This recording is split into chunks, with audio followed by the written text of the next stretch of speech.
Hi, Jim Solbach. Today I want to talk about phone call cases.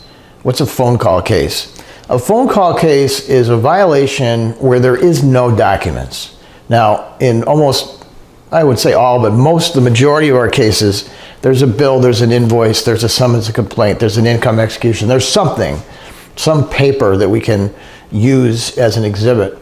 But there are some cases in which the debtor is simply being harassed by phone. There are no documents. And those cases have to be handled a little differently. And I want to take a couple minutes to talk about what our criteria is with these cases. First of all, we have to have a good record.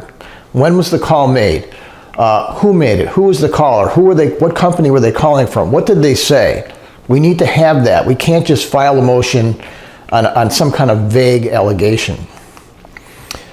We need the debtor to have a good recollection to build that record.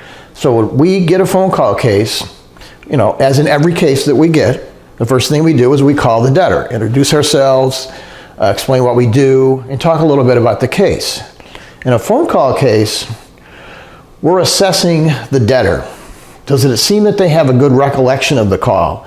Does it seem they have their facts? Are they certain about it? And we ask them that in a nice way, but we ask them, well, who called? Well, I think it might have been Capital One. No, maybe it was Credit One. They called last week. No, I think maybe it was Math. I'm not sure who called. When we hear that, no case, because you have to know. Other debtors will say to us, yeah, they called me last Tuesday. It was Mr. Smith. They were calling from such and such. You can tell that there's a certainty that they know and remember that call. Now, you should have our phone log by now, which we've prepared for you to give to your clients. Very simple. Name of the creditor, date of the call, if you could, the actual person's name, although sometimes they'll give you a fake name, and basically what they said and what the debtor said. It doesn't have to be any great detail, but this log is invaluable because if we get into litigation or even a negotiation, I can say, I have 8 phone calls and here are the dates. I want to hear I want those audio tapes, or audio files rather.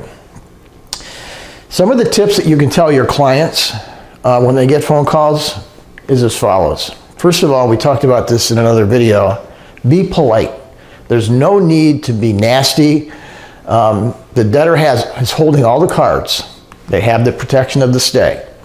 So they don't need to get nasty with the caller, even if the caller is getting nasty with them. First of all, the call is recorded. So if your client is being abusive, it kind of diminishes the value of the case. Don't respond to attacks. Many debt collectors, as a strategy, as a tactic, will insult the debtor, will try to get them into an argument, because when somebody gets upset, they're not thinking straight. And these debt collectors, that's what they do all day. They sit at a desk in a little cubicle and they use these strategies. It's important for your client to know if that happens, don't respond to those attacks. Don't get dragged into an argument. There's no reason why the debtor has to argue with them about whether they can call or not, because whatever the creditor says, they're wrong. They tell people all kinds of things. Well, we haven't received official notice, or we haven't heard from your lawyer, so we can keep calling you. Nonsense. But your client doesn't need to argue about that. They simply give the case information or your name, your office's name and address and phone number. So it's like a mantra. I filed bankruptcy on such and such a date. This is my case number.